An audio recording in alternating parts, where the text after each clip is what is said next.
It is so wonderful to welcome you all to the very beginning of this exciting day. This is our annual event that precedes the luncheon, the girls in the 603. This is your opportunity before the luncheon to dive into the data about girls and young women and have a rich discussion with some amazing panelists we have about the challenges and opportunities girls experience in our state. I'm Devan Quinn. I'm the Director of Policy at the Women's Foundation, and I'm thrilled to share this time with you. During this time this morning, I'm going to present some data to you about our recently released Status of Girls in New Hampshire report, and then I'll introduce our fantastic panelists to the stage to discuss their work with girls and their community, and then we'll have plenty of time for audience questions. So if you could hold your questions to the end about both the data and for our panelists, we will have plenty of time at the end because I know that the best questions come from you all. So first, I'd like to bring some context to this conversation. At the Women's Foundation, of course, our mission is to invest in opportunity and equality for women and girls in the Granite State through research, education, advocacy, grant-making, and philanthropy. And so in that research section, we publish and present research about women and girls in New Hampshire to inform the public, to spark dialogue, and to shape statewide policymaking. Our flagship publications are the Status of Women and the Status of Girls, and we also publish quarterly gender matters issues on different gender-related topics, and we have Status of Girls and Status of Women on the back table for you there, as well as some copies of Gender Matters as well. So this presentation is going to focus mostly on our recent publication, the Status of Girls in New Hampshire, and the report includes 74 indicators of New Hampshire girls' well-being in the areas of education, economic security, health, substance use, and safety. And the indicators highlight a strong, smart, resilient, diversifying population of girls with endless potential. The indicators and the data also highlight disparate outcomes by gender, but also by race, ethnicity, sexual orientation, and geography. And these inequalities are due to historical, political, economic, and social inequities.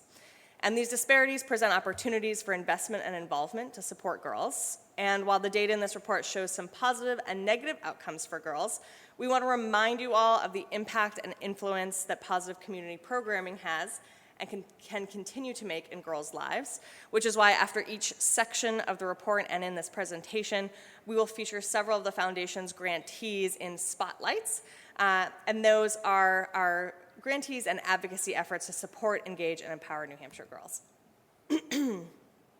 So before we dive into the data, I want to tell you about the data. First, the design of the report is intended to be as accessible as possible for everyone from subject matter experts to policymakers to middle school students. The data itself is from a lot of different data sources. From the most recent data available. So some sources, that most recent data is from 2023, sometimes the most recent data is 2021. This means that it is the first Status of Girls that will show the impact of the pandemic. And I also wanted to note that I'm sure there are some of you here that know that the 2023 YRBS was recently released. But the publication, our publication came out before the release of 2023 data. So there are some places where I have been able to update our data, but some places where multiple demographic, particularly girls by race and ethnicity and girls by sexual orientation, has not yet been updated. So I'll let you know for all those who are YRBS folks in the room, which data is the most recent. And it goes without saying, but I want to make sure that we're clear about our data limitations about gender, sexual orientation, and race and ethnicity. We collect data from a variety of sources, including the census and the American Community Survey, the Youth Risk Behavior Survey, or the YRBS, and individual requests from the Department of Education, and New Hampshire Health and Human Services. And so we are limited to the data that they collect. And sometimes that data is often in particularly a gender or sex binary. And so while we recognize and value gender expansive identities, inclusive and self-determining race and ethnic identities and broader LGBTQ identities, we're often not able to report that more inclusive data in the report, but we do prioritize intersectional data whenever we can get our hands on it. Also, a lot of folks ask me what age range are we talking about in the report. The entire report is intended to cover girls 0 to 18, and that will differ by each source of data. So in the demographic section, that's a lot from the census, so we have 0 to 18 population. But the YRBS data is from high schoolers, so that's going to be limited to high schoolers answering that data. Or in specific scenarios like teen pregnancy, that data is specifically 15 to 19-year-olds. But if it's all labeled in the report, and you can always email me or ask me specifically. So that's all of the information about the data. So let's jump into the actual report. There are 6 sections of the report, and I'm going to first present the major highlights of the report, and then I'll go section by section. So the first most important major highlight of this report is the jarring update of mental health among all youth, but girls in particular are twice as likely as boys to experience poor mental health, depression, self-harm, and suicide consideration. 51% of girls and 28% of boys felt depressed, and 27% of girls and 16% of boys reported considering suicide. We can see here that girls and boys' depression and suicide came down since 2021, so this is where we have a little bit of new data. So this is the height in 2023. It's coming down a little bit in 2023 since the pandemic. Last year we had our panelist, Tricia Tilley, who is the Associate Health Commissioner, and she said in a press release about the report, which I think is a really great way to summarize this, which is, while these results suggest a shift in the right direction, there is much more work to do. So we are pleased about the shift, but you'll notice that every point that's come down, 51%, is still higher than where it was before the pandemic in all these cases. The next major highlight of the report is that girls outperform boys in academic proficiency for English language arts, score similarly to boys in science, but lower than boys in math. And you can see here that during the COVID-19 pandemic, that drastically impacted student learning in a variety of ways, but of course in subject proficiency as well. But after 2019, there was, in 2021, it rebounded, but not fully. So we haven't come back up to pre-pandemic levels. We're starting to see an uptick, but it's not a full rebound. And that seems to be a theme that you're going to see over and over here today. The last major highlight of this report is not just the disparities by gender, but by gender and race, ethnicity, sexual orientation, and geography. And those specific ones that we're going to get more into later include by poverty, teen birth, substance use, sexual violence, and mental health in particular. You can see that some of the most encouraging data we have, like New Hampshire's very low child poverty rate, you might hear a lot of talk about how New Hampshire has the lowest child poverty rate, but it doesn't tell the whole story. And that's why it is so important to analyze data by gender, race, ethnicity, sexual orientation, and geography to understand the whole story below the surface. So in the top left here, you see that Hispanic and Latina girls and Black and African American girls and girls that live in the least populated counties are more likely to live in poverty. In the top right here, New Hampshire's 2022 teen birth rate, again, is the lowest in the country, and it has been consistently trending down each year, but those disparities by race, ethnicity, and as you can see here, and by geography, continue to persist. And mental health, as we mentioned, 51% of girls felt depressed, but here we can see that gay, lesbian, and bisexual youth have much higher rates of poor mental health than their heterosexual peers.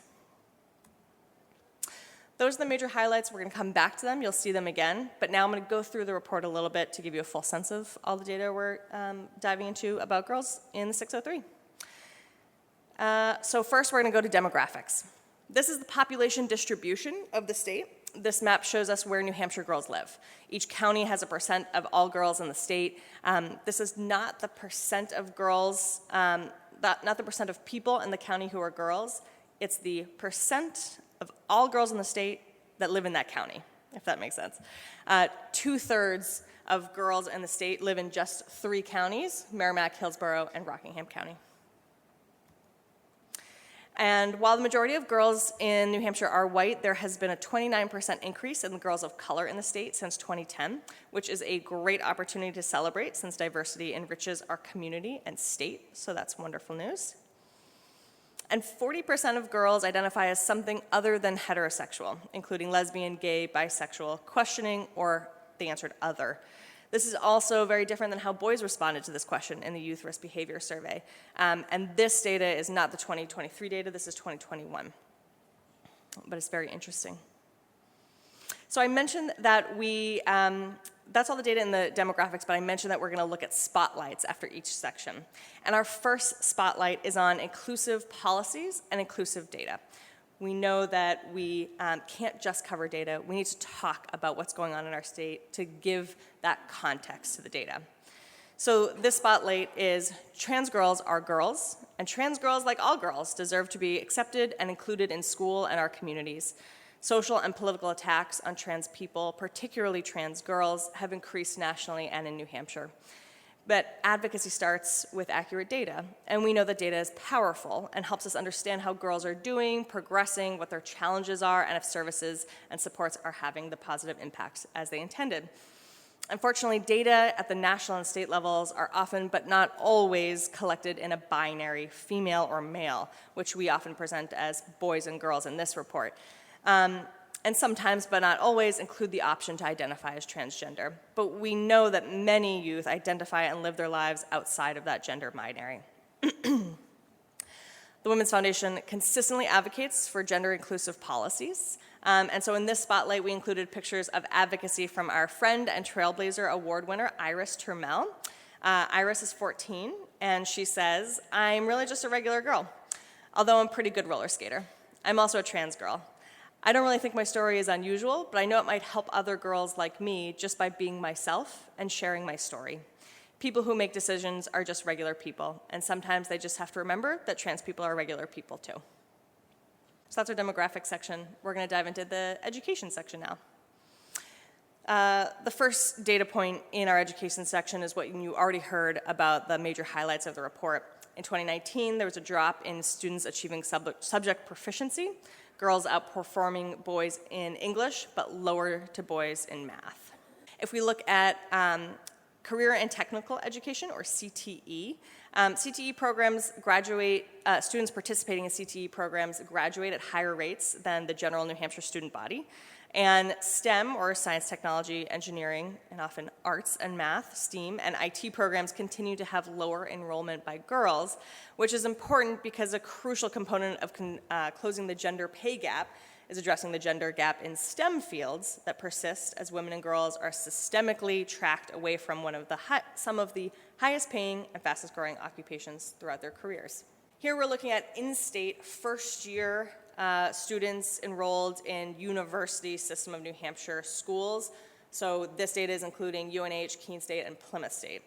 And we can see that while there are some similar educational paths in business and biological sciences, boys are more likely to choose engineering, architecture, and computer science, while girls are more likely to choose health and clinical sciences and psychology. And New Hampshire girls have higher rates than boys for both college persistence and college completion. And here we're looking at college persistence, which means maintaining the second year of enrollment. And you can see that there was a drop in 2020 with a bounce back in 2021, but not a full rebound back to where we were before, though we are back over our target of 80%.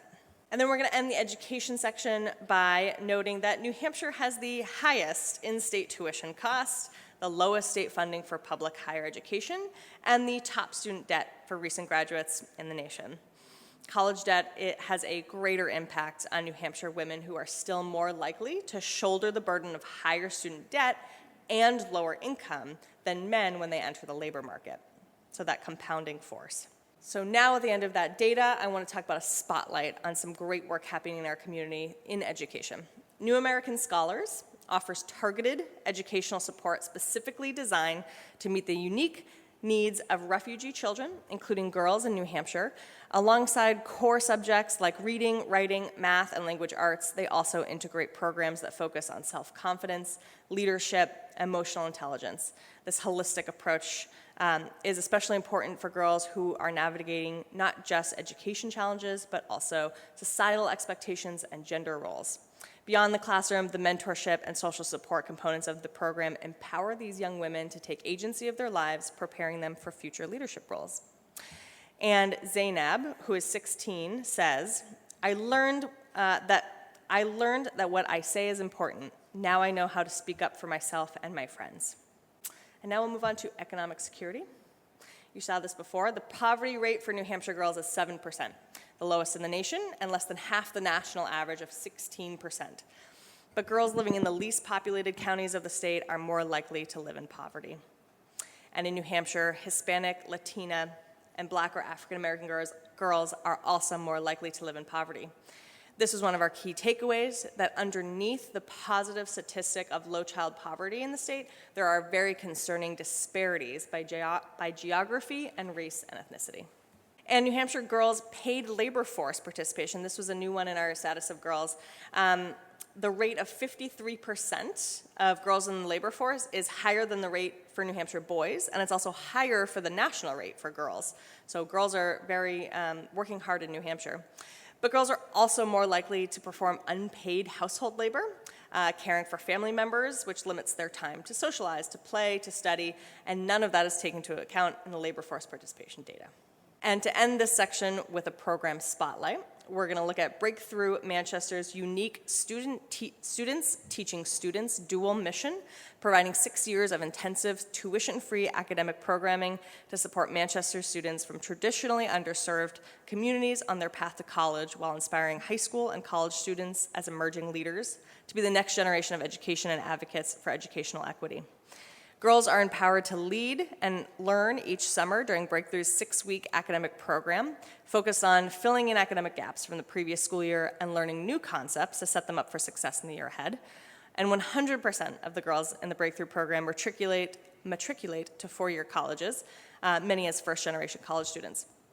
And Olinma, who is 17, says, Breakthrough means family to me. It's a place that followed me as I grew up, and it created connection between myself and the people who were also on the same path as me. It helped ready me for college better than any guidance counselor. Now we're going to move on to the health section. Health section, this is a larger section. It includes health insurance, healthy behaviors, mental health, sexual health, and teen pregnancy. In health insurance, New Hampshire has a very low rate of 3% uninsured children, but if you see in the second one here, 31% of girls' families reported that they don't find that their insurance is adequate. So what do we mean by adequate? That's a lot of different things about maybe network adequacy or the ability to see the providers you want to see in your network, or having very high copays or deductibles that are just too high in order to actually access care. And then next to it, we are showing that of all girls in the last year, 17% of girls did not have a preventive visit or didn't go to see their doctor in the last year for a preventive medical visit. So the whole story is not just the uninsured, but how that impacts access. And now we're looking at girls and boys on their phones, and they're both on their phones a lot, and at similar rates, honestly. But girls' screen time and social media use have much greater negative effects on body image compared to boys. So if they're still on social media a lot, that's impacting girls in a different way. And here you're seeing that attitudes of poor self-body image is correlated with decreases in girls' self-esteem and the development of eating disorders. And girls are considerably more likely to make efforts to lose weight and do so in harmful ways, taking diet pills, vomiting or taking laxatives, or not eating for 24 or more hours. Now we're going to move on to the mental health section, where we are revisiting our most prominent highlight of the report, girls' mental health. Again, as we noticed, girls are twice as likely to experience poor mental health, depression, self-harm, and suicide consideration. And when we look at these numbers, though we have totals for 2023, these numbers are in 2021, but I think that they still represent the disparity we're trying to highlight here, which is that multiracial and Hispanic or Latina girls are more likely to struggle with depression, while Black and African American girls have the lowest rate of depression, but that lowest rate is 50% of Black girls feeling depressed. So really no racial group is immune from the mental health crisis. New Hampshire girls' rate of poor mental health is higher than the national average of 41% of girls feeling depressed, and it's the highest in New England. And when we go from survey data to hospital claims data, the trend of data gender disparity continues. 76% of all suicide or self-harm related hospital visits are from girls. And the average number of youth waiting for psychiatric inpatient beds has dropped since the height in 2021. This is the height of 2021 when all youth really spiked.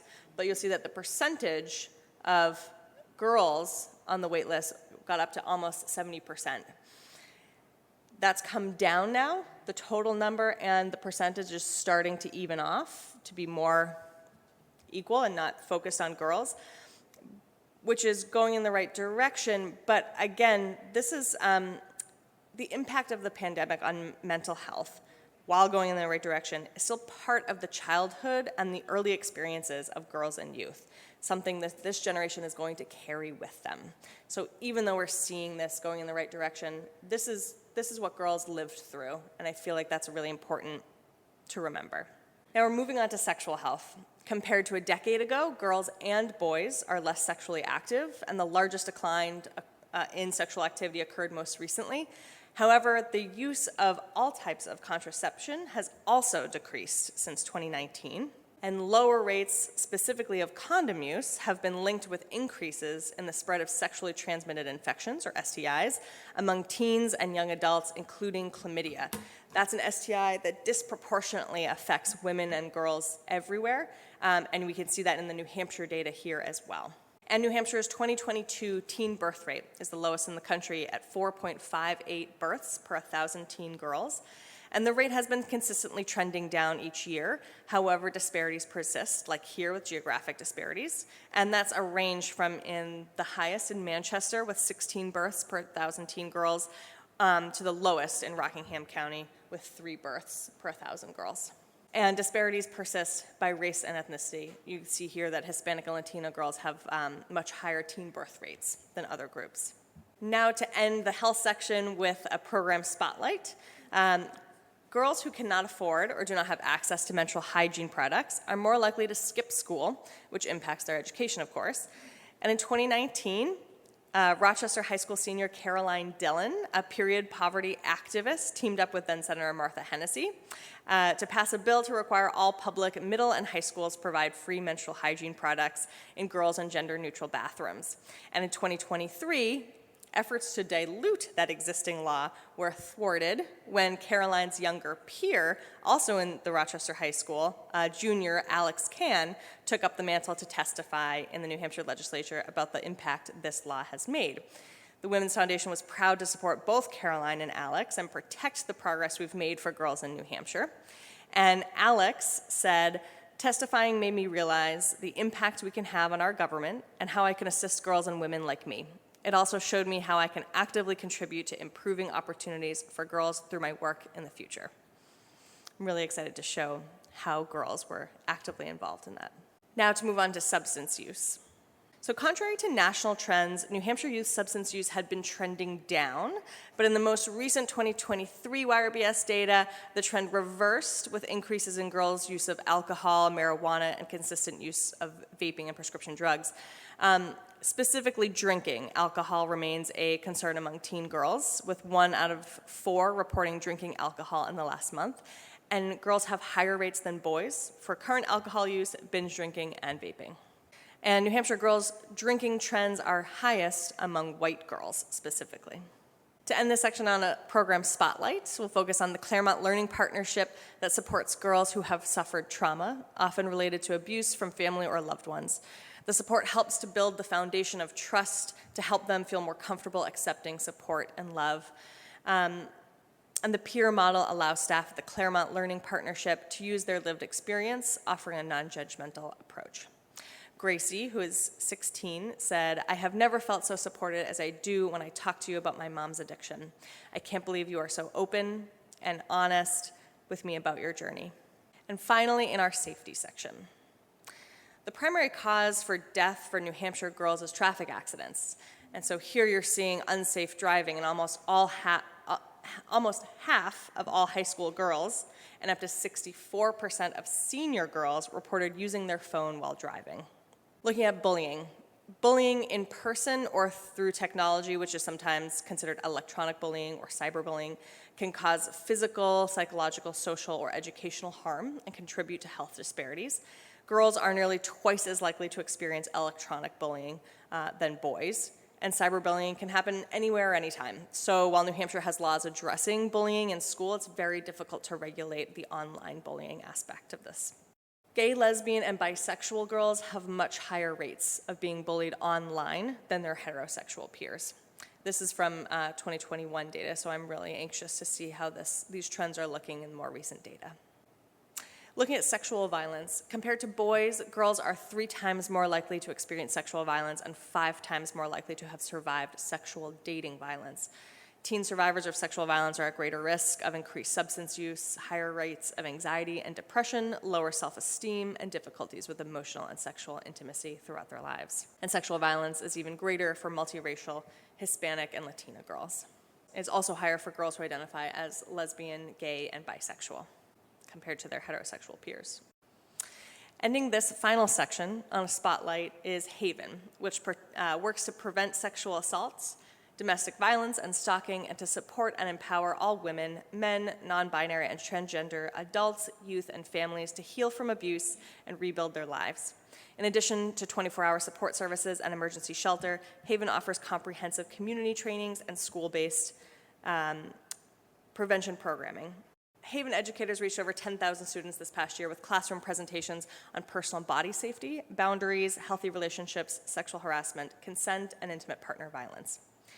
And an 8th grade student said, "I really wanted to thank you for coming in and presenting to my class. I wouldn't have had the courage to come forward about what happened to me if it wasn't for you. I feel like there is such a big weight off my shoulders." So to recap of this data presentation, looking back at these major highlights are the girls' mental health crisis, of course, the dip in academic proficiency, and disparities by not just gender, but by race, ethnicity, sexual orientation, and geography. And sometimes people ask me, why are we seeing these disparities? And the other data actually helps us understand those connections. So for example, when we look at mental health, there are as many reasons for girls' poor mental health as there are girls experiencing poor mental health. But we also know that many of the factors that lead to poor mental health are also experienced by girls at higher rates. Things that we saw like sexual and dating violence, like bullying, and social media having an impact on self-image. So all of those things are connected to that experience of poor mental health. And why do we see girls performing better in English but lower in math compared to boys? Because our gendered social steering of girls and boys into certain fields and the socialization that kids pick up on at an early age about the right fields for them. They live in a context that we have all grown up in, and regardless of the equity we see among academic proficiency earlier on in grade school, that shifts when those social awarenesses come into play in high school. And of course, the reasons for the disparities among girls by race, ethnicity, sexual orientation, and geography are because of historic, political, social, and economic inequities that led to those. So finally, we want to highlight the fact that the data shows opportunities for support for girls, but we also want to note that the data simultaneously represent a strong, smart, resilient, and diversifying population of girls with endless potential. And we can never quantify girls' experiences of courage, curiosity, confidence, love, friendship, and aspiration, which provides the richness to all of girls' lives. Sometimes, often data makes us feel compelled to move towards action. And I want to offer some action items, but I know that our panelists have so much more to say on this. So the ways we can take action right now are to sign up for more information like this, not just from the Women's Foundation, but the other organizations that you follow, but certainly make sure that you're following us to get our latest publications and events, sign up for our newsletter. Spread this knowledge that you've heard here to somewhere else, to a colleague, to a friend. Say, did you know? And say the thing that really stuck out to you today. Find out more about the legislation that we're involved in that specifically relates to particularly girls' mental health at the legislature. Get involved, come testify. Even Caroline and Alex got involved by testifying, so you can too. Check out our grant-making program to invest in girls and community programming. And finally, run for office. Join the Granite State's only nonpartisan programming, encouraging and training women to run for state and local office by joining the Women Run program, because the women who run are always motivated by the issues they see in their communities, by their kids, and the things that they have personal experience with. So, I'm going to welcome our panelists. If our panelists could come up here, and while they're on their way up here, I want to let you know that I have one question each for our panelists. I'll let them answer it, but I'm also going to leave plenty of time for audience questions. Isla will come around with a microphone. You can ask questions about the data presentation or questions from our lovely panelists. And I also want to take this opportunity to note that some of our panelists come from amazing organizations serving women and girls, and they have information on that back table for you to get more involved and learn more about their organizations. So, I'm going to introduce Kile. Adumene is the Executive Director of Manchester Community Action Coalition, a community-led organization that provides space for people of color, immigrants, and others to come together to address their needs and have a voice in community and civic matters. Her work with and separate from Manchester Community Action Program includes a virtual tutoring program to support marginalized and low-income students in the Manchester School District, and connecting marginalized groups more effectively with SUD services, designing funding strategies for racial and economic justice for BIPOC communities, and 20 years of experience in the healthcare system of New Hampshire. She's an adjunct faculty instructor at Southern New Hampshire University, a recipient of numerous awards, and a mom of 4. Welcome, Kile. Next, we have Heidi Carrington Heath. Hers serves as the executive director of Seacoast Outright, the state's oldest LGBTQ plus organization. Seacoast Outright serves, supports, and advocates for LGBTQ youth on the Seacoast and across New Hampshire. Previously, Heidi served as the executive director of the New Hampshire Council of Churches and on the administrative faculty at Phillips Exeter Academy. Heidi has been involved in efforts to support opportunity and equality for women and girls for many years. She makes her home on the Seacoast with her spouse, the Reverend Dr. M.C. Heath, they, them, and their 2 precocious cats, Moxie and Windsor. Thank you for including that. Kaylee Richard is the STEAM Development Corrector at Girls at Work, and after 10 years as a participant, Kaylee was recognized as Senator Hassan's Granite Stater of the Month and was awarded the New Hampshire Business Review Award for her work creating the New Futures for Females, an event designed to showcase career opportunities for middle and high school girls in Manchester School District. And finally, Senator Becky Whitley, whose career has been committed to public service as a disability rights lawyer, climate activist, and organizer, child health policy specialist, and lawmaker. First elected in 2020, she currently serves in the New Hampshire Senate, representing Bow, Concord, Pennacook, and Hopkinton. She's a member of the Bipartisan Housing Caucus, founding member of the New Hampshire Moms Caucus, and serves as the Assistant Democratic Leader of the Senate Democrats. Senator Whitley has enacted legislation on lowering costs, defending reproductive freedom, addressing the child care crisis, supporting maternal health, and ending food insecurity. Becky lives in Hopkinton and with her husband, son, and dog. Thank you also for including your dog in that. Sadie. Sadie, thank you. Thank you. Can I get a warm welcome for our panelists?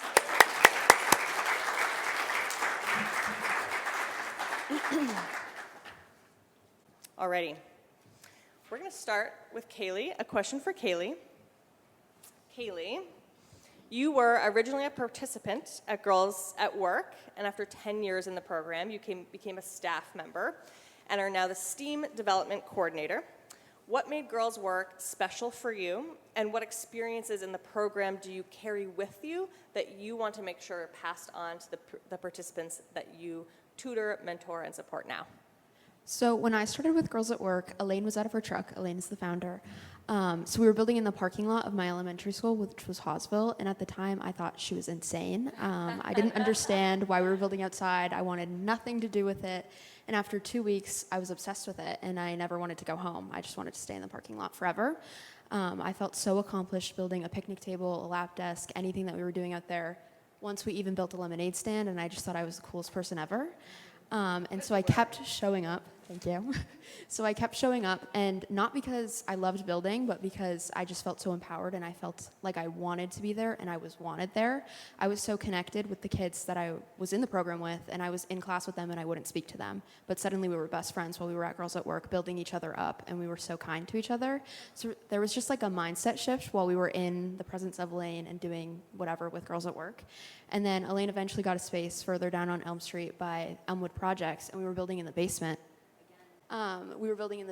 We had 2 rooms, and I was probably 10, and Elaine looked at me, and she's like, "You're going to be a leader." And I was like, no, thank you.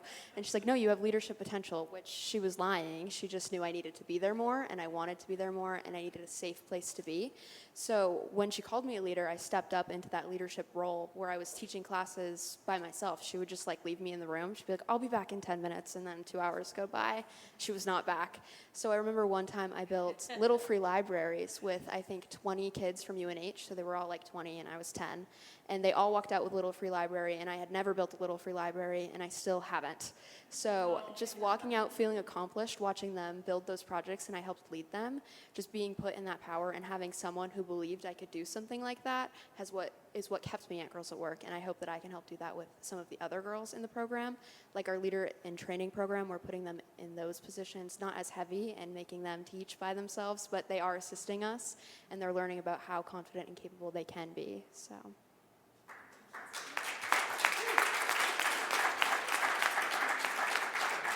I have another question for Kaylee. And for all the people in the audience who have girls and young women in their lives, either their daughters or granddaughters or mentees, students, the girls that they work with, what do you want to tell this crowd about how to motivate, engage, and work with young women today? So if you've been to Girls at Work, you'll notice that there are a ton of inspirational messages all over the wall.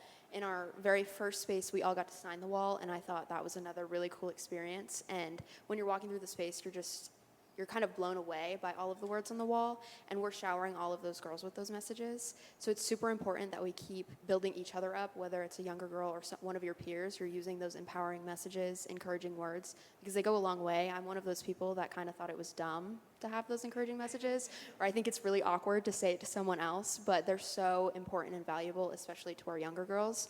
One of my leaders in training, she came through, and I have all of the girls read the words on the wall together on their first day. And she came over to me, and she's like, "I never understood what the word confidence meant until I was in this building with you." And I just thought that was so life-changing, and so we need to keep building each other up with empowering messages.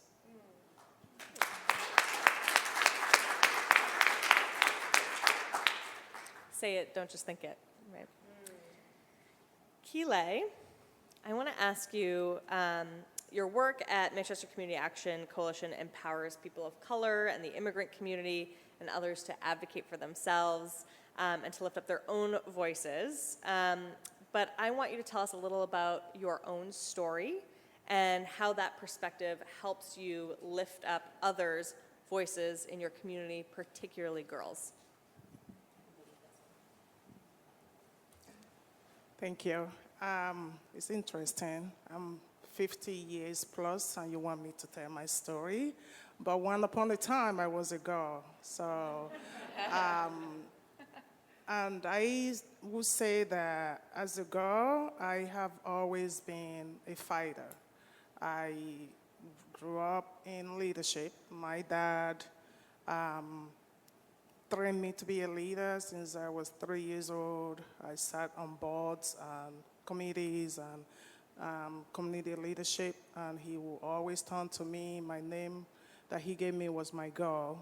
He made me decide who was lying and who was saying the truth when he was judging between different cases, either folks who murder someone, their loved one, or stole something from each other, or some rich people who are torturing a poor person. And so I've sat through those scenarios as a little girl. So that expanded, again, who's your role model, right? And what are the influences that girls are exposed to, right? How are you influencing girls in your life? So my dad was one, but then my brain so picked up, like, oh, okay, right? I'm a leader, I'm supposed to pay attention to these things, and I have the power within me to be a judge or whoever I will be. But as I continue to grow in the confidence, right, and power, which was within me, he didn't empower me. He just provided the opportunity. He created those vital conditions for me to rise in my power. Somehow my dad felt that I was going to be crushed. And I remember him saying, you are not going to get anywhere with this thing. So you have to keep it low, right? Because we live in a world that is controlled by male, and they're going to crush you. And they just want you to be a housewife, and so you can't get anywhere. So he has created a vital condition for me to realize who I was. But then, because of fear of the society and limitation and culture, he eventually want to crush it.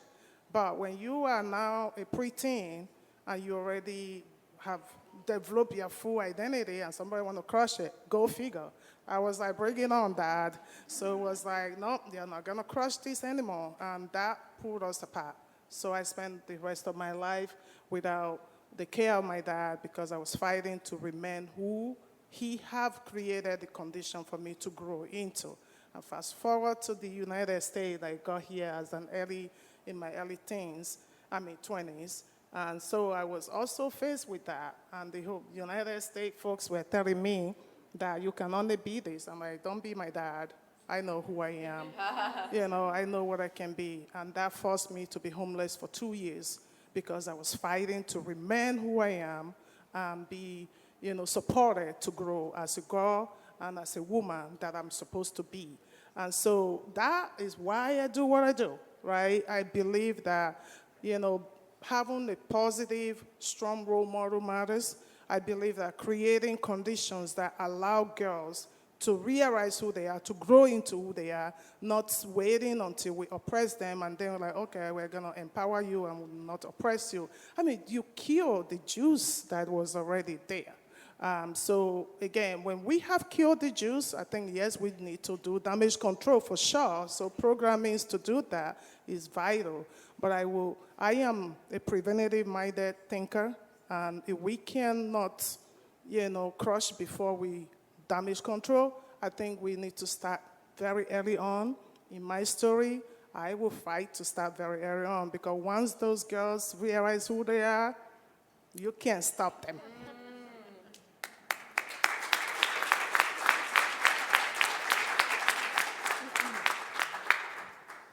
Thanks, Kile.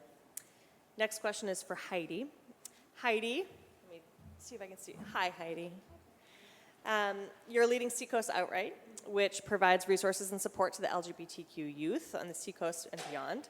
These past 2 years in particular have seen a lot of legislative efforts targeting trans youth, like bans on trans girls playing sports and bans on kids living the lives that they want to authentically. And we also just saw some really heart-wrenching data on the disparities experienced by LGBTQ youth. But I want to ask you what is not in the data. What are the moments of joy and opportunities for connection and the feelings of belonging that you are so close to and see all the time that we don't see in the legislature or on the news? So I'm going to invite you to imagine with me for a moment and come with me on a Friday night at community campus in Portsmouth. And imagine you are walking down the hall, and at the end of the hallway is a room full of art and art supplies, and you hear the sound of laughter pouring out the door of that room. that is what will often welcome you on a Friday night at Seacoast Outright Programming in Portsmouth, or in a variety of other spaces where our kids, and particularly our girls, can be found. And I offer you that anecdote because one of our kids really said it best. When I asked her, what do you love about coming here on a Friday night? What draws you to this space? And she said, finally, for the first time in a week, I can take a deep breath, I can set down my stuff, but I can also set down being defined just by this one part of my identity. I am seen in this space for the whole of who I am, and both this part of me is safe, and this part of me isn't the only thing that defines who I am. And I love that anecdote because so many of our kids and so many of our girls are accessing spaces like what we do at Seacoast Outright that allow them a chance to breathe and allow them a chance to tell a story beyond what the data and beyond what the headlines tell us.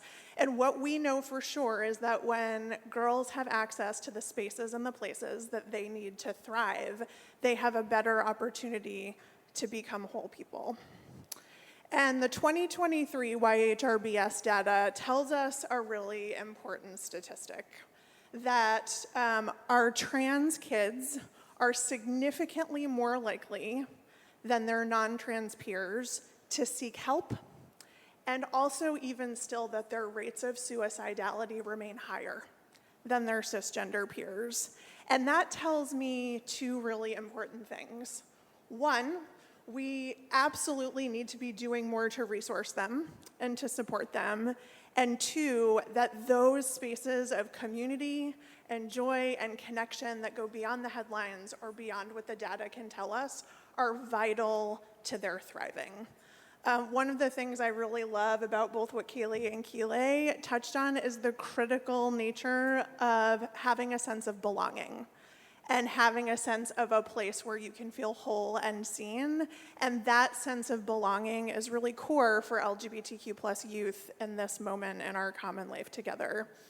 The Trevor Project tells us that one supportive adult, just one, can reduce the risk of suicidality for an LGBTQ plus youth by over 40%. And so if I leave you with one thing this morning, it's please be that adult for an LGBTQ plus kiddo in your life, particularly for our trans girls who are so under attack in this moment. Just by showing up, just by being supportive, you can make a difference, and you can not only help our kiddos stay alive, but you can help them be whole, and you can help them to thrive.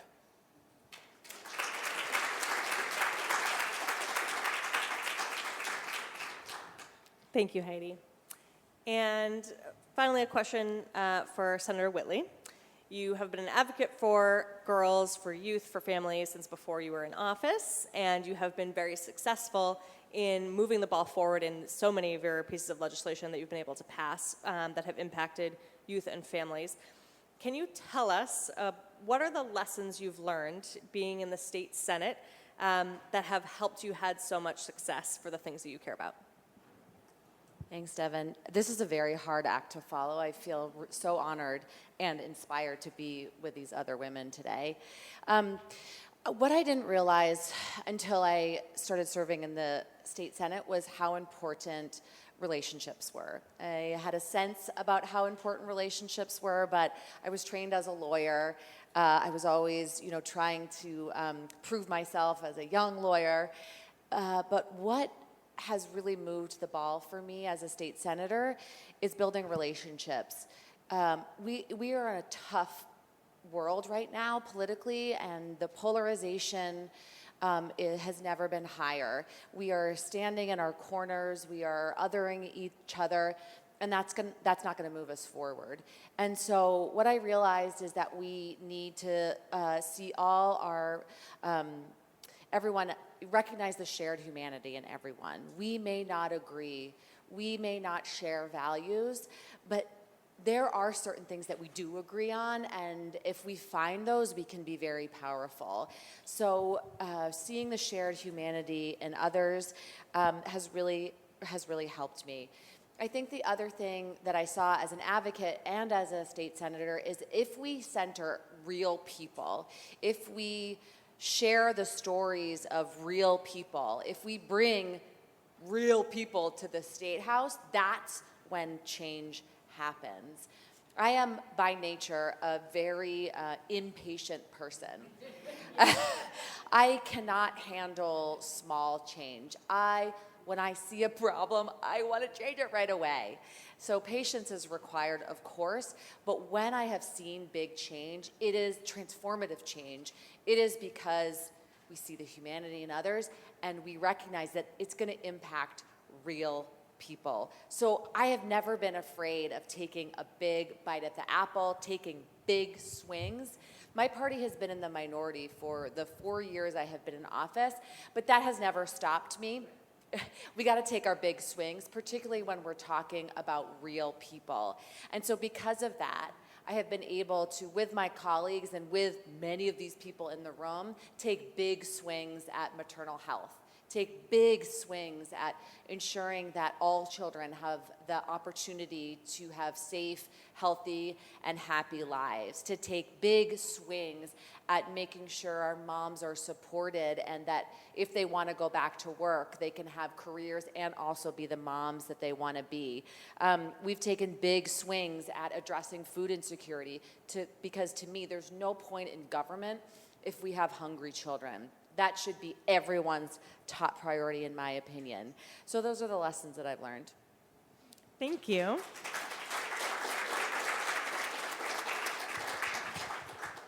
And I want to follow up with Senator Whitley, but also want the rest of the panel to chime in too, which is I feel very excited, motivated by what you're all saying today, some of the data that I see, and I know it moves us into action, and sometimes it feels overwhelming that we want things to change right away, like you talked about, and having patience. What are some ways that we all can take action right now in the future? And Senator Whitley, but the rest of the panel, please jump in. How can we all take action? Yeah, I would say what I did, and I can speak from experiences I started in my community. I was, after the 2016 election, I had a tiny, tiny little human at home. That was my priority, and I just felt hopeless. And so I started in my community. There was an instance where they wanted to put a gun range with a bar next to our middle school.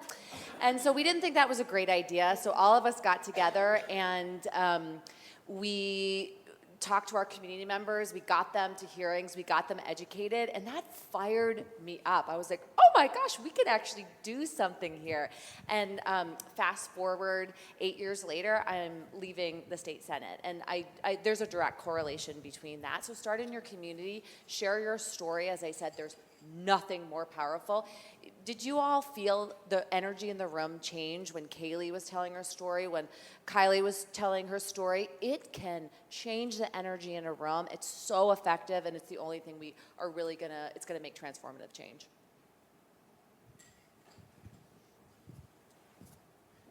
I can add to that. We just saw the data around girls of color and the Latino girls. When I first got to New Hampshire, as always, I'm like, where's the city hall? Who is in charge? I need to talk to somebody. I pay my way to functions like this. Like, I'm like, okay, who's doing what? And every conference and places like this, you have to pay money. And mind you, I was a single mother. I don't have any money, but I will save every penny to pay to come to places like this. It wasn't free for me, but I needed to know what is going on, right? And what does that say, right? A whole lot of time, I'm the only black person, and they're talking about these things, and I'm like, where are the folks of color? Where are the Latinos? They're like, we can't find them. I'm like, they're here, just like me. They're just doing 3 jobs, 4 jobs. They are not here because they couldn't take the time off, right? I've been in the medical all this while, so I will call out to pay to be in this space. Can you imagine? Majority of the folks, either they are there and they're still receiving payment from their jobs, right? So what can we do to make change? And especially when we have those numbers, right? And these are real people. These are our community folks, right? These are folks that life has been affected. What can we do to have them in our midst to make sure that we access to all information? I often say that, knowledge is power. We know, and all that you know is not all that it is to know. And we have folks who language is a barrier, right? You come here and you have to learn language, and people don't understand how we don't provide access to folks to be able to learn the language, to be able to read, to be able to navigate the environment and be engaged and be involved and share their story and rise up in their power, because they do have one, right? To really, Kaylee, rise up, bring them into those space where they can figure out themselves, oh, okay, I have the sense of belonging here, I have a sense of safety here, I can show up, right? And be involved. So again, it takes all of us, right, to hold that space. At MCAC, Manchester Community Action Coalition, I didn't actually wake up one day I'm going to create a nonprofit. They always chase me down, Kile, would you do this? Because it's something that I have shared value with. I always say yes. That's what we do. So we have town halls where everyone that care about access, care about engaging folks in this discussion, because these folks will not be here just like they are not around. Some of them are at work, some of them can't pay the money to be here. But all of us can meet them where they are. So MCAC is that place where we hold those spaces where you can come and have this conversation. And then so that they can, these people care. And these are our needs, and we call it a co-creation, co-design. All of us can co-create what is needed for each of these individuals to rise in their power and be engaged, like all of us, and be engaged together. So again, relationship, I often say, find yourself a relational leader. So not just, but be in relationship. Be a leader that is in relationship. I go to people's houses, sometimes there's bed bugs and roaches, and I hate roaches. But I'm there for relationship, even if it's clawing on my clothes. I'm like, okay, get away. But I love you. So be a relational leader is something that I will say across races, right? I know I've been in relationship with some white folks that I really care about. I want to go to their houses, and they say, Kile, no, all of my families are advanced and progressive like me, so don't come to our home. I've been in New Hampshire for over 25 years, and I can tell you all kinds of stories. But I don't think people of color will say that to you. You can't be in my space, right? So be a relational leader. Come to the spaces where folks who will not always be at these other spaces that is held across the country, right? Because of those barriers. They can't pay, they can't take the time off from work. Find those other spaces to be in and support access to information, access to trainings, access to, create a space for development so people can rise in their power.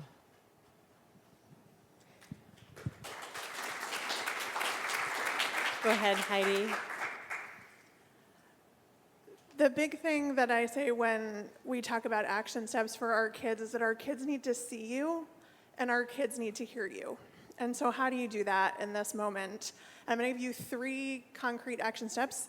The first one is it starts at home. So think about books and media in your household. What kinds of books are you reading to your kids, or do you have available for folks to see? What kind of media are you consuming at home? Are you ensuring good representation of LGBTQ+ youth and characters in that media? Number 2, if you are a small business owner, if you work in a nonprofit or an organization, if you are a teacher, etc., display symbols of welcome and belonging in your space. Put a rainbow flag on the door to your business. Put up a trans flag where you're able to do that in your classroom. Have visible signs that communicate to our youth, before you were even here, we thought about you, and we wanted you to know that you are welcome and that you belong here. And my third one is I'm going to tag team Senator Whitley, run for office. If you are in a position to run for local office or state level office in New Hampshire, we need folks in office who will be cheerleaders and who will be vocal spokespeople for our kids and our girls. So please, if you're in a position to do that, think about running for office. Okay, I'm going to conclude this panel with a question for everyone on the panel in one word. Maybe it's 2 or 3 words. This is going to be hard. But what are the attributes, the adjectives, the skills, the words you think about when you think about the girls you work with, the girls in your lives that give you hope for the future and their futures? And I'm going to start at Senator Whitley so that, Kaylee, you have the last word. I can't say one word. Well, if I'm going to say one word, it's Kaylee. I mean, the future is okay with Kaylee leading.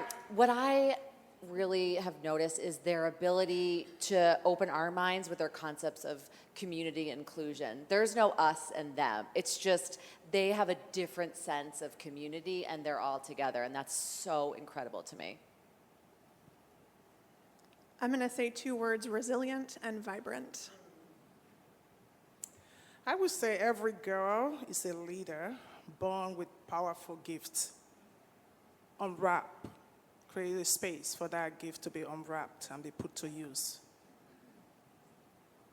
I would say their confidence in their ability to do anything and their open-mindedness to do anything. Nice.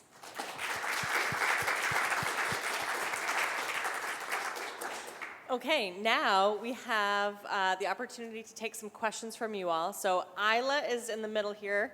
I'm going to give, this one works, excellent. Isla is going to pass around the microphone. Please raise your hand, and we'll see who best is to answer this question. Hi, I'm Isadora Rodriguez Legendre. I work at the New Hampshire Council on Developmental Disabilities. One of the things, speaking of intersectionality, one of the things I would love to see in the data moving forward is the incidence of girls with disabilities included, and also the programming. I would love to see some highlights on how different groups and organizations are intentionally including and welcoming people with disabilities in these wonderful community programs. I wonder for some of the panelists, how you are including girls with disabilities in your spaces. So I'll respond to the data first, but if anyone else wants to answer this as well. Okay, Kile, I'm going to call on you afterwards then. Okay. So thank you for that. That is not the first time I've heard that feedback, and I appreciate hearing it again. And we certainly struggle to get some data, particularly on youth disability status, but we have a process for getting feedback, and we recently did this for our status of women, and we had a survey, and I'm going to send you that survey because I have your email from registration, and I'm going to send you the survey.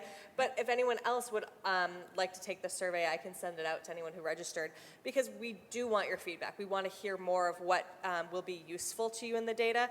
Some people use it in writing grants to explain the need for their services. And when we have more money serving women and girls, the better.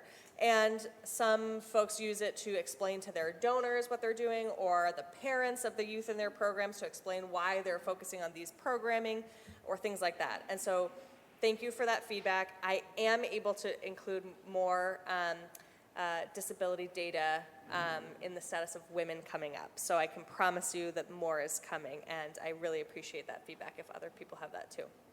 Kile. Yes, just want to echo this. I believe there are programs that are addressing that, and to your point, we should have that data available. I would say that for MCAC, we know that people of color and disability, right, in the state, I've done a lot of policy work around disability, more focused on the community of color and how that is represented and the help that is available, resources that are available for families with disability, a child with disability. Also looking through the lens of cultural differences and cultural competency. So at MCAC, when we were the first in the state to actually, during the pandemic, created the community-led tutoring. And so all that conversation was, we had it, meeting every need. And I remember a couple students who with severe disability or on the spectrum were part of a family have signed up, and they always ask, my child is struggling with disability, can they also, their need be met? And we did, everyone was included. For those who have from way the end severe disabilities, that no non-verbal and all that, still have them match with 2 tutors. And when we are recruiting tutors, it's part of the, can you work with the child or a student with disability and girls of disability and match it up so that those kids during the pandemic were not left out as well. We always have a space with everyone involved. When we became in person, we still made sure that those needs are centered. And it was cool because we are all together, and folks, other students with a disability are there, and they are encouraged to also include everyone, and they build relationship with this other person, because culturally, I grew up with a brother who was with disability, and nobody knew he has disability, because there was no separation of who he is because of his disability, and the rest of us, we just lived together. So yeah, I think that would be a viable data to be included, but I do believe that in the work that I do, those are front and center, because often folks of color are left out in other programs, and so we have to, it's a high need, right, to provide those resources. Other questions? Zib. This is more of a comment. So I'm assuming as people looked at the data that maybe certain things jumped out at you. Maybe you have a particular area that just speaks to your heart. And I'd like to suggest that you take that back to your community, and this is a follow-up on Becky's thinking, and think about where you could carry that locally. Often it can be within your town's issues and needs, but I happen to have a focus on state. That's sort of been my area of investment personally. And you have a legislator. You probably have more than one. You may know them, but if you don't, they should know you. And at a minimum, you can reach out to them and say, I have learned, and this is an area and an issue I care deeply about. Are you familiar with it? So you're kind of extending a hand to inform them if they have an interest, but at a minimum to say, this concerns me and many of the people that I know. It's a simple first step.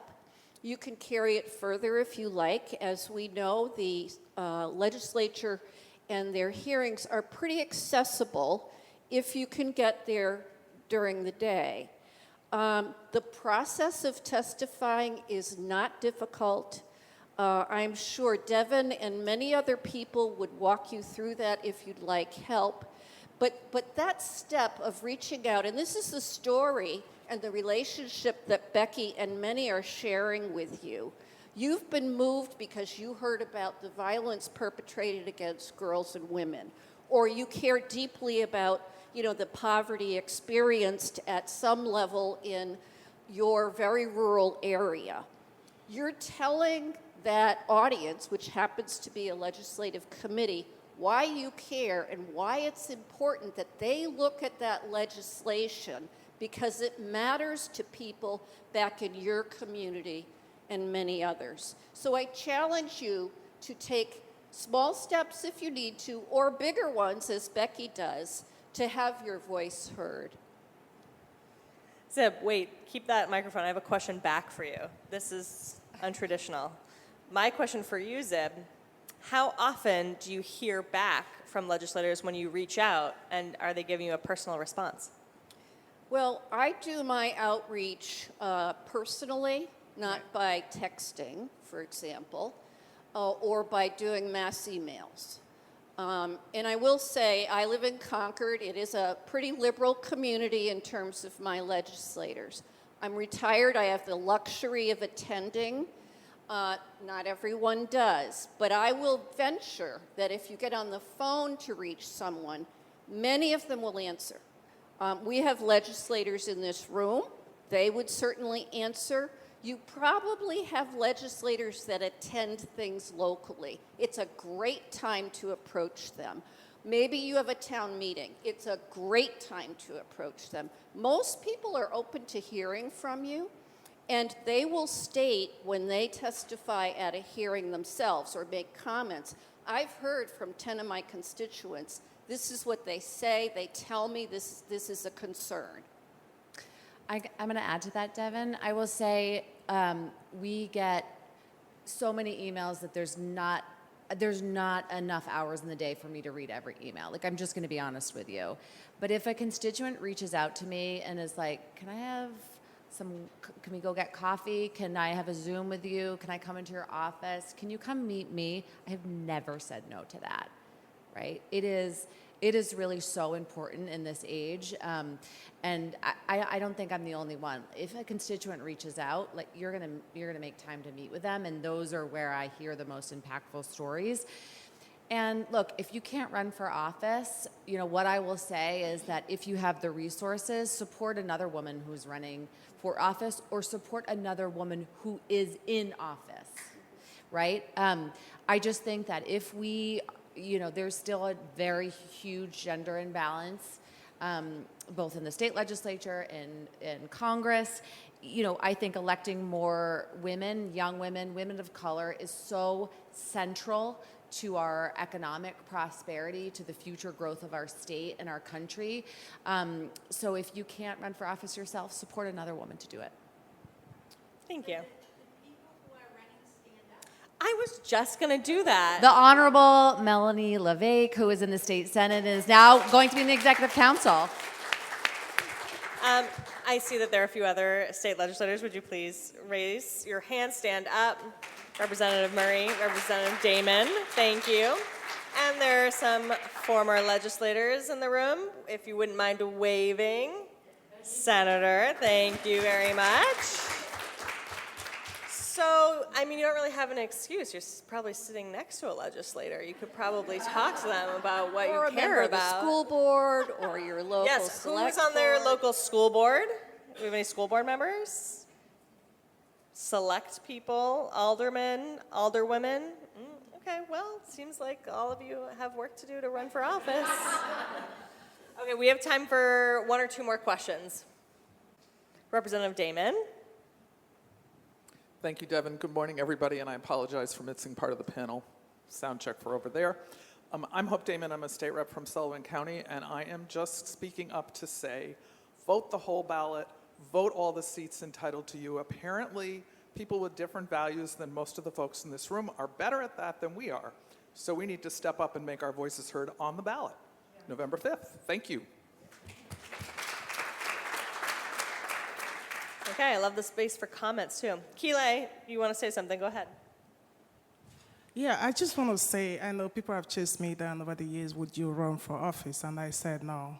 Not that I can't run for office, but again, some folks with my identity, we have a whole lot of things going on, and I think you have a set of priority and where you want to be at any given time. But I'm not there running for office. I've been in the State House and holding posts and speaking numerous of times. I want to also, if you as one who, like me, don't feel I have 3 more years to raise my youngest child, and I tell her all the time, 3 more years and you'll be 18, and then I can get back to Kile and do what I want. And we also know that as a woman of color, right, my targeted identity is a huge risk for me. And I would not put myself in the position to be crushed if there is no sense of collective care that is promised to me, because that's what happened. I'm a single mother raising 4 kids, right? So if I get crushed, my kids are severely affected. So I'm just want to throw that out as we encourage people. So with all that in mind, what can I do, right? So voting has always been the priority for MCAC since 2020 when MCAC started. And actually, MCAC was the first in the state of New Hampshire to actually, I know I don't have the brochure here, but we have a brochure that actually we hold the space for community conversation, and we were like, you need to run for office, you need to go out and vote. Folks were like, vote for what, right? Knowledge is power. So again, if we don't make that knowledge of how people need to rise up in civic matters and take their position, then they will know what to do. And you can say, go run, go vote, and people have no relationship. They have not built enough relationship with why am I voting? So we, since 2020, I remember calling the state, the city, I'm like, do you guys have any things that is already formed that we can really translate into multiple languages and all that? And nobody had anything, right?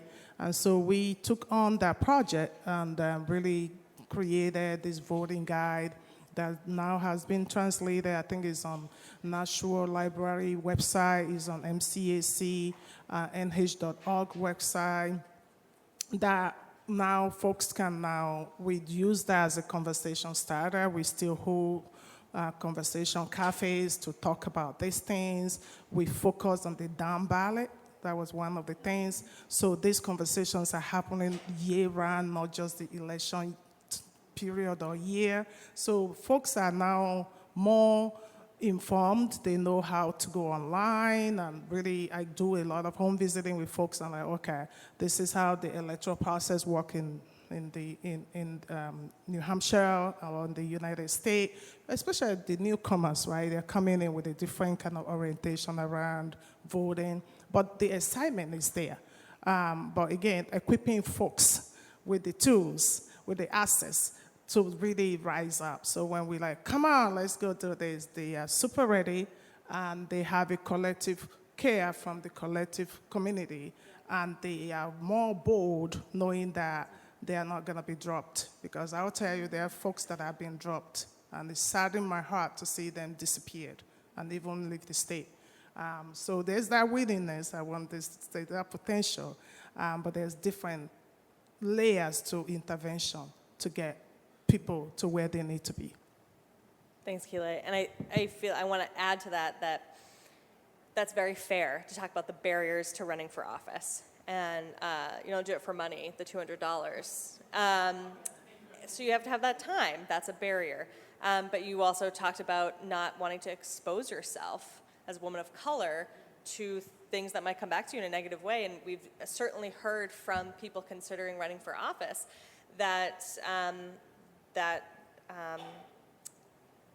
that vitriol and that hatred that's out there, they don't want to expose themselves unless they have a community of support around them. And so when Senator Whitley was saying support the women running for office, that's what might make someone run for office, when they feel supported, and also when there are critical masses of women of color in the legislature, when there are critical masses of LGBTQ legislators, because to be the only woman of color or to be the only LGBTQ legislator, it puts a lot of weight on.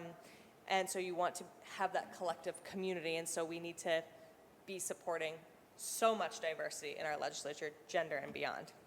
So thank you for mentioning community. This is the Women Building Community Luncheon, and you all chose to be here and jump into data and hear from our panelists. And so this is a smaller community of the community you're joining today. And so I really encourage you to make connections with the people in this room, because you probably have a lot in common if you really wanted to come to this presentation and have a lot to talk about already. So please start building your community right now in this room.